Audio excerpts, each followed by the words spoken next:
उम्मीद है आपको कल वाला सेशन ध्यान होगा जब मैंने कोरल्स के बारे में बताया था कि कोरल्स के केस में कोरल ब्लीचिंग हो रही है। होपफुली आप सभी को ध्यान होगा, अच्छे से आपने कल एक नया टाइटल सीखा होगा कल के आरएनए के अंदर।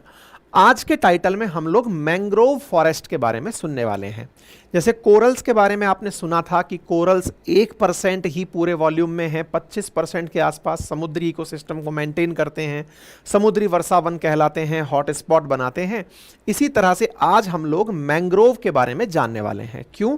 क्योंकि हाल ही में एक न्यूज़ प्रकाशित हुई है जिसमें पता चला है कि वायु प्रदूषण के चलते मैंग्रोव इकोसिस्टम जो सुंदरबन के अंदर है उसको प्रभाव पड़ रहा है। जैसे आपने कोरल्स के बारे में पढ़ा था कि हीट वेव्स के कारण कोरल्स की ब्लीचिंग हो रही है, बिल्कुल वैसे ही एयर पॉल्यूशन के कारण मैंग्रोव इकोसिस्टम सुंदरबन के अंदर प्रभावित हो रहा है। तो उम्मीद है कि अब आपको यह बात समझ में आ जाए कि क्या चर्चा होने जा रही है। ठीक है, आज हम सीखेंगे सुंदरबन कहाँ है, मैंग्रोव फॉरेस्ट क्या होता है, एयर पॉल्यूशन कैसे प्रभावित करता है, सारी बातें। ठीक है मेरे प्यारे साथियों, आपको कुछ पेड़ दिखाता हूं मैं। इन पेड़ों को आप ध्यान से देखिए। ध्यान से देखेंगे तो घने पेड़ आपको दिखाई दे रहे हैं। इनके नीचे अगर आप ध्यान से देखें तो आपको यहां पर कुछ नुकीले नुकीले से तंतु दिखाई दे रहे होंगे निकले हुए। अगर दिखाई दे जाएं तो बेहतर है, अदरवाइज यहां देखिए जिसे आप घास जैसा समझ रहे हैं, ऐसी कुछ मतलब पॉइंट से यहां पर बाहर निकले हुए हैं। क्या हैं ये पॉइंट्स? यही हैं मैंग्रोव की सबसे बड़ी विशेषता वाली चीजें। क्या है साथियों? ये जो जंगल आप देख रहे हैं ये मैंग्रोव फॉरेस्ट है। मैंग्रोव फॉरेस्ट अक्सर उन क्षेत्रों में पाए जाते हैं जहां पर पानी और जमीन आपस में एक दूसरे के साथ मिल रहे होते हैं, यानी कि समुद्री और मतलब वाटर और टेरेस्ट्रियल इकोसिस्टम जब दोनों एक साथ मिल रहे होते हैं तो जो पर्टिकुलर इकोटोन क्रिएट होता है उसमें मैंग्रोव फॉरेस्ट पनपता है। इस मैंग्रोव फॉरेस्ट की विशेषताओं में कहा जाता है कि जहां जमीन और पानी एक साथ मिलेगा, ऐसे समझिए मेरे प्यारे साथियों, आपने कभी अपने किसी भी खेत में किसी पौधे में अगर आपने पौधा लगाया हो कभी, तो पौधे में अगर आप ज़्यादा पानी डाल देते हैं तो पानी डालने से उसकी मिट्टी बहुत ज़्यादा चिकनी हो जाती है और पानी भरने से उस पानी में मिट्टी और पानी के मिलने से कीचड़ की सी स्थिति क्रिएट हो जाती है। आपको यह जानकारी अगर है तब तो बेहतर है, नहीं है तो मैं एक जानकारी दे दूं कि पौधों की वृद्धि के लिए या फिर यह कहिए कि किसी बीज को ग्रो करने के लिए ऑक्सीजन की जरूरत होती है। एक पहले साधारण बात करते हैं फिर मैंग्रोव पर लेकर चलेंगे। आपने कभी घर में अंकुरित करके दालें खाई हों, स्प्राउट्स जिन्हें आप बोलते हैं, तो आपने ये एहसास किया होगा कि जब दाल को आप पानी में डुबो के रखते हैं तब वो अंकुरित होने में लंबा समय लगाती हैं, लेकिन पानी में भिगोकर उसे बाहर निकालकर गीले कपड़े में लपेटकर हल्का सा लूज छोड़कर अगर उन्हें छोड़ दिया जाता है तो फिर वे जल्दी अंकुरित हो जाती हैं। कंसेप्ट समझते हैं। पहले पानी में जब आपने उसे भिगोया तो बीज ने अपने अंदर थोड़ा पानी भर लिया, उतना सफिशिएंट पानी कि वो उसे अंकुरित करने में उपयोगी हो। अब आपने उसे लूज कपड़े में लेकर बांध दिया, सूती कपड़े में, तो हवा उसमें से क्रॉस होने लगी, तो पानी के बाद में अब उसे हवा मिली और हवा मिलते ही वो अंकुरित हो उठा। अगर आप उस दाल को पानी के भीतर ही डुबो के रखते तो आप चाहे 7 दिन रखते चाहे 10 दिन रखते, वो अंकुरित नहीं होते। और हम दाल को दोष देने लगते हैं कि मेरे तो अंकुरित ही नहीं होते, स्प्राउट्स ही नहीं बनती, साहब दालें स्प्राउट्स ही नहीं बनती। अगर आपके साथ भी आज ऐसा पहली बार आपको ये बात पता चली है तो थम्स अप कर देना कि सर ये तो ज्ञानवर्धक बात थी, हमने तो कभी नोटिस ही नहीं किया। यही कारण है कि जब किसान खेत को जोतता है तो वो 2 काम कर रहा होता है। एक, पहले से जमीन के अंदर बनी हुई जो केशिकाएं हैं, कैपिलरीज हैं, उन्हें वो ब्रेक कर रहा होता है सो दैट जमीन में दिया गया पानी सीधा ऊपर आसमान में ना निकल जाए, नंबर 1। और दूसरा, वो खेत को खोदकर उस जमीन के अंदर एयर डाल रहा होता है ताकि वो थोड़ी सी पोरस हो जाए। उसके बाद में वो यहां पर बीज डालता है। हल्की पोरस जमीन पर जब वो गीली जमीन हल्की सी उस पर जब बीज डालता है तो वो बीज वहां पर पनप जाता है। बीज के पनपने के लिए जमीन में मिट्टी होना जरूरी है।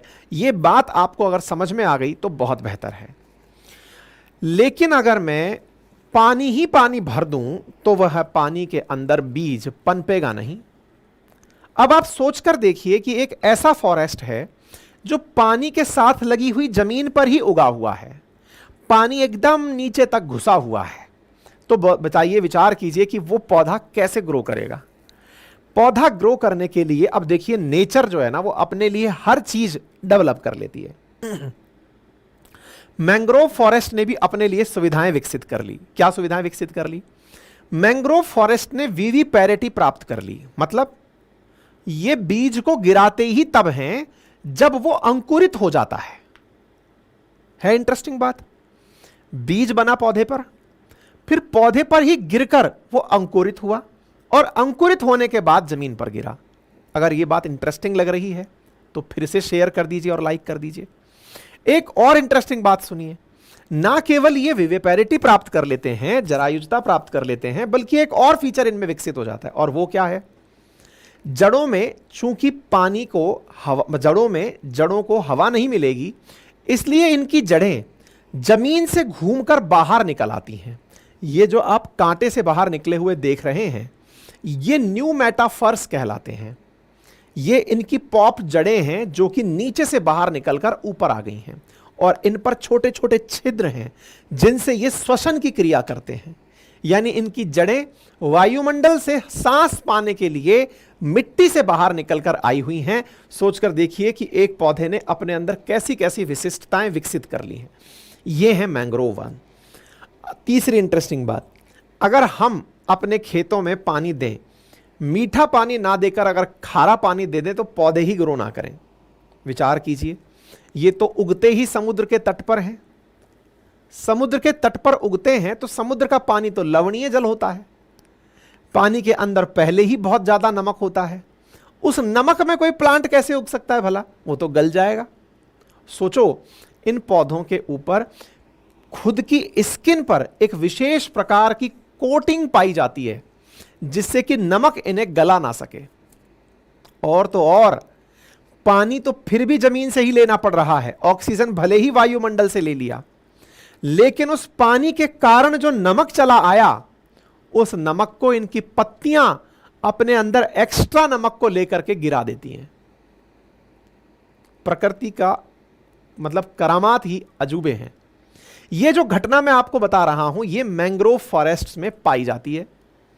मैंग्रोव फॉरेस्ट भारत में सबसे ज्यादा बड़ी मात्रा में एक ही जगह पश्चिम बंगाल में पाए जाते हैं, जहां गंगा नदी बंगाल की खाड़ी में गिर रही होती है। अब कहेंगे गंगा नदी तो साहब आती ही नहीं है। बिल्कुल, गंगा नदी तो बंगाल से निकल करके वेस्ट बंगाल में ना आकर के बांग्लादेश में एंट्री करती है। यहां तो हुगली आती है, तो भाई सहायक नदी है।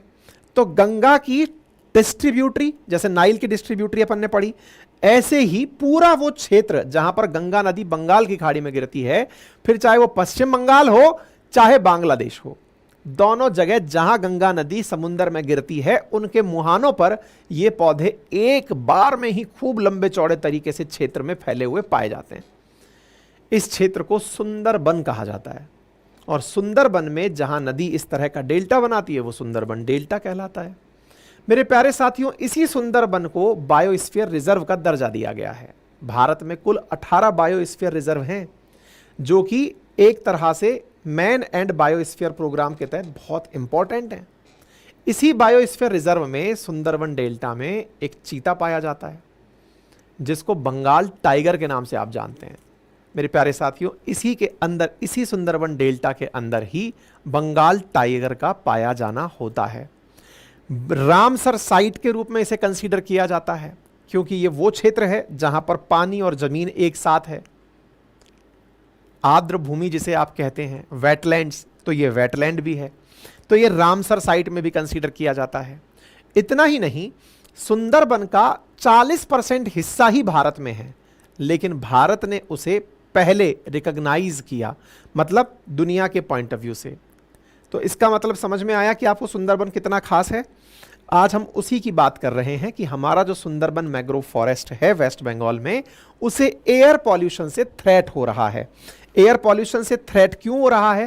क्योंकि एयर पॉल्यूशन जो हवा वो ले रहा है पौधा बाहर निकालकर जड़ से, अब उस जड़ को ही पॉल्यूटेड जो हवा दे रहे हो तो पौधे की जान तो निकल ही जाएगी, है ना। तो ये सारी की सारी विशेषताएं हैं। ये रहा आपके सामने भारत के अंदर गंगा का क्षेत्र और सुंदरबन डेल्टा इसी के अंदर पाया जाता है। कहां पाया जाता है? तो ये रहा पश्चिम बंगाल, पश्चिम बंगाल के साथ साथ ये बांग्लादेश जो कभी एक ही हुआ करते थे। इसी डेल्टा के ऊपर ये जो आपके सामने दिखाई दे रही है जगह, यहीं पर ही सुंदरबन पाया जाता है। ये आपको यहां पर पूरा क्षेत्र दिखाई दे रहा है, ठीक है। बंगाल, पश्चिम बंगाल और बांग्लादेश यहां पर देख सकते हैं। पश्चिम बंगाल वाले क्षेत्र के अंदर आपको ये दिखाई दे रहा है। ये रहा मैंग्रोव फॉरेस्ट। मैंग्रोव फॉरेस्ट की विशेषताएं सारी की सारी मैंने आपको बता दी। अब ये फॉरेस्ट किन क्षेत्रों में पाए जाते हैं, थोड़ा सा इनके बारे में भी जान लेते हैं। तो मेरे प्यारे साथियों, उष्ण कटिबंधीय और उपोष्ण कटिबंधीय क्षेत्र, टेम्परेट रीजन के अंदर ये पाए जाते हैं। मेरे प्यारे साथियों, जिन क्षेत्रों में ये पाए जाते हैं ये बिल्कुल वही वाले क्षेत्र हैं, ट्रॉपिकल और सब ट्रॉपिकल, जहां पर क्या कहते हैं इसको, अपने कल वो जो था ना उसके बारे में अपन ने, और कोरल्स के बारे में जहां कल अपन ने अध्ययन किया था, लगभग उसी क्षेत्र के अंदर ये वाली चीज भी पाई जाती है। यानी कि कोरल्स और फॉरेस्ट ये लगभग एक ही क्षेत्र में पाए जाते हैं, ट्रॉपिकल और सब ट्रॉपिकल क्षेत्रों में, ठीक है। टेम्परेट रीजन इससे ऊपर वाला रीजन है, यानी कि ट्रॉपिक ऑफ कैंसर से ऊपर का क्षेत्र है, ट्रॉपिक ऑफ कैप्रिकॉन से दक्षिण का क्षेत्र है। इनके बीच में, कैंसर से कैप्रिकॉन के जो बीच के क्षेत्र हैं, यहां पर प्रमुखता से मैंग्रोव फॉरेस्ट पाए जाते हैं। इनकी विशेषताएं, प्रॉप रूट, विविपेरिटी, ये सारी बातें मैं समझा चुका हूं। कैसे ये होता है ये मैं बता चुका हूं। मैंग्रोव्स अगर इंडिया की बात की जाए तो मेरे प्यारे साथियों, भारत सरकार हर 2 साल में भारत की वन रिपोर्ट निकालती है, और उस वन रिपोर्ट में जो 2021 की वन रिपोर्ट है उसके अनुसार भारत में लगभग 4,992 वर्ग किलोमीटर क्षेत्रफल में, जो कि भारत के कुल भौगोलिक क्षेत्रफल का 0.15% है, वहां पर मैंग्रोव फॉरेस्ट पाए जाते हैं। पश्चिम बंगाल में सुंदरवन विश्व का सबसे बड़ा मैंग्रोव फॉरेस्ट है और यूनेस्को के विश्व धरोहर सूची के अंदर इसे काउंट किया जाता है। इसके अलावा सुंदरबन, अंडमान, गुजरात का कच्छ, जामनगर क्षेत्रों में भी पर्याप्त मैंग्रोव पाया जाता है। अगर आप में से कोई साथी गोवा गया हो तो गोवा के अंदर भी थोड़े बहुत मैंग्रोव पाए जाते हैं। जब आप गोवा का जो फोर्ट है ना, अगोदा फोर्ट, वहां जा रहे होते हैं तो उसके लेफ्ट में मैंग्रोव फॉरेस्ट आपको दिखाई दे जाते हैं। मतलब जो गए हैं उनके लिए मैं बता रहा हूं कि इस तरह से भारत में भी, लेकिन एक ही बार में जो बड़ा फॉरेस्ट पाया जाता है वो सुंदरबन फॉरेस्ट है, ठीक है साहब। तो ये तो मैंने सारी फैक्ट्स आपको बता दिए, और सुंदरवन के अंदर जो चीज़ें एडिशनल पाई जाती हैं ये आप पढ़ लीजिएगा, कौन सा जीव पाया जाता है, क्या पाया जाता है। इसके संरक्षण के लिए अगर हम बात करें तो संरक्षण के नाम पर 1987 के अंदर भारत वाला जो हिस्सा है उसे यूनेस्को विश्व धरोहर में शामिल किया गया था, और 1997 में बांग्लादेश वाला हिस्सा शामिल किया गया था, ठीक है। यह अंतर्राष्ट्रीय महत्व का वेटलैंड के अंदर रामसर कन्वेंशन में 2019 में शामिल किया गया। जो प्रोजेक्ट टाइगर हमारा चलता है वो भी अद्वितीय पारिस्थितिकी तंत्र को ध्यान में रखकर टाइगर को कंजर्व करने के लिए चलता है। भारत और बांग्लादेश दोनों के बीच में सुंदरबन के संरक्षण को लेकर के समझौता हो रखा है। दोनों ही यहां के संरक्षण के महत्व को समझते हुए 2011 में एक दूसरे के साथ टाई अप किए। बायोस्फीयर रिजर्व जो दुनिया में कुल मिलाकर, मतलब भारत में कुल मिलाकर 18 हैं, उनमें से इसका नाम एक है। उस बायोस्फीयर रिजर्व में कई और संरक्षित क्षेत्र हैं, जैसे सुंदरबन राष्ट्रीय उद्यान, सुंदरबन पूर्वी वन्यजीव अभ्यारण्य, दक्षिणी पश्चिमी सुंदरबन रिजर्व वन बांग्लादेश के अंदर है। इस प्रकार से मेरे प्यारे साथियों, यहां पर जैव विविधता, प्राकृतिक जीवन संरक्षण के प्रयास किए जाते हैं। जो बायोस्फीयर रिजर्व होते हैं, उन बायोस्फीयर रिजर्व में कुछ 3 प्रकार की एक्टिविटीज को करने के लिए अलग अलग क्षेत्र बना दिए जाते हैं। जो पूरी तरह संरक्षित क्षेत्र है वो कोर जोन है, उसके बाहर का बफर जोन है, और उसके बाहर का ट्रांजिशन जोन होता है। तो जो सबसे ज्यादा संरक्षित है वो कोर, उसके बाद का बफर, और उसके बाद का सबसे बाहर वाला ट्रांजिशन जोन। ट्रांजिशन जोन के अंदर ह्यूमन एक्टिविटीज भी हो सकती हैं, यहां पर टूरिज्म की एक्टिविटीज भी हो सकती हैं, लेकिन कोर जोन के अंदर केवल रिसर्च ही की जा सकती है। बफर जोन के अंदर रिसर्च की जा सकती है, लेकिन कोई भी कमर्शियल एक्टिविटी नहीं की जाती है। ये बायोस्फीयर रिजर्व में ध्यान देने की चीजें होती हैं, ठीक है। भारत के अंदर नेशनल पार्क और रिजर्व के अंदर अगर बात की जाए तो बायोस्फीयर रिजर्व भारत के अंदर 18 हैं। सबसे ज्यादा बायोस्फीयर रिजर्व स्पेन के अंदर हैं, जहां पर प्रकृति को संरक्षित करने की बात की जाती है। तो अब सुंदरबन को चैलेंज क्या मिल रहा है? तो सबसे पहला चैलेंज तो यही है कि महासागरों का जल स्तर बढ़ रहा है। जब जल स्तर बढ़ रहा है तो तट पर रहा हुआ ये पौधा डूबने लगता है। दूसरा, ये फायदा हमें बहुत देता है, क्योंकि जब बहुत तेज चक्रवात आते हैं या फिर समुद्र के अंदर बहुत तेज लहरें उठती हैं तो ये पौधे उन्हें पूरी तरह रोक लेते हैं, ये पेड़ उन्हें रोक लेते हैं, चक्रवातों की तीव्रता को कम कर देते हैं। लेकिन उसके बावजूद भी धीरे धीरे लोगों के द्वारा इनका उपयोग नकदी और खाद्य फसलों के रूप में करने से और यहाँ पर वन्य जीवों की मतलब इस इलीगल स्पॉटिंग करने से, उन्हें मारने से, प्रदूषणों के प्रभाव से इन्हें सीधा सीधा चैलेंज मिलने लगता है। और उन्हीं चैलेंज में सबसे बड़ा चैलेंज जो इन दिनों फेस हुआ है वो है एयर पॉल्यूशन। एयर पॉल्यूशन क्या है? जब हवा के अंदर कंटेमिनेशन मिला दिया जाए, कंटेमिनेशन किसी भी चीज़ का हो सकता है, मिलावट कर दी जाए केमिकल, फिजिकल और बायोलॉजिकल एजेंट्स के साथ मिलकर, तो वो एयर पॉल्यूशन कहलाता है। और उस एयर पॉल्यूशन की वजह से सुंदरबन के ऊपर काफ़ी ज़्यादा प्रभाव पड़ रहा है, ये रिसर्च के अंदर बात निकल कर आई है। बाकी एयर पॉल्यूशन क्या होता है, एयर पॉल्यूशन के प्रभाव क्या है, ये आपके एनवायरनमेंट का एक बड़ा विषय है जिसको आप लोग अच्छे से पढ़ सकते हैं। कभी एयर पॉल्यूशन पर डिटेल कभी सेशन, जैसे आज मैंग्रोव लिया है, कभी उस पर भी सेशन ले लेंगे। बाकी मैंने सरकारी प्रयास जो एयर पॉल्यूशन से निपटने के हैं वो भी डाल दिए हैं, तो आप जब सेशन खत्म हो जाए तो इस कंटेंट को उठा करके पढ़ लीजिएगा, ठीक है। तो सुंदरबन को बचाने के लिए क्या क्या किया जा सकता है? नदी तटों का संरक्षण किया जा सकता है, सस्टेनेबल एग्रीकल्चर की जा सकती है, जो भी अपशिष्ट जलों में मिलाकर बहा रहे हैं उनको ट्रीट किया जा सकता है। दोनों देश मिलकर के इसके ऊपर संयुक्त प्रयास कर सकते हैं। साथ ही साथ यहाँ पर टूरिज्म के लिए जो प्रयास हो रहे हैं उसमें कुछ इनोवेशंस को प्रभावित किया, इनोवेशंस को यूज़ किया जा सकता है, जैसे सौर एनर्जी है, विद्युत परिवहन है, सब्सिडी युक्त LPG, इनका उपयोग किया जा सकता है। चैनल पर नए हैं तो सब्सक्राइब कर लें, जाते जाते लाइक कर जाएं। और हाँ, इस कंटेंट को प्राप्त करने के लिए आप हमारी वेबसाइट apnipathshala.com पर विजिट कर सकते हैं। कैसे करना है, क्या करना है, मैं बता देता हूँ।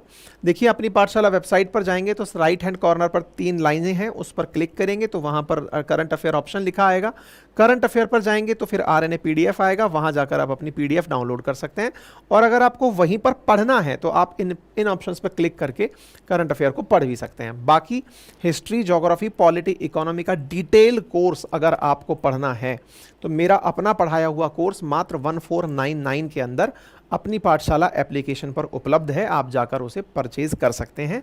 और जो उसमें पढ़ाया हुआ कंटेंट है वो कंटेंट अगर आप यूज़ करना चाहें तो वो कंटेंट आप लोग अपने घर पर मात्र 1999 में मंगा सकते हैं। 4 सब्जेक्ट्स का बहुत डिटेल्ड नोट्स है, आप उसे हमारी अपनी पाठशाला एप्लीकेशन से ऑर्डर कर सकते हैं। आपका समय शुभ हो, बड़ों का सम्मान करें, छोटों को प्यार दें, अपना व्यक्तित्व इस प्रकार से विकसित करें कि महिलाएं आपके साथ सुरक्षित और सम्मानित महसूस करें। धन्यवाद।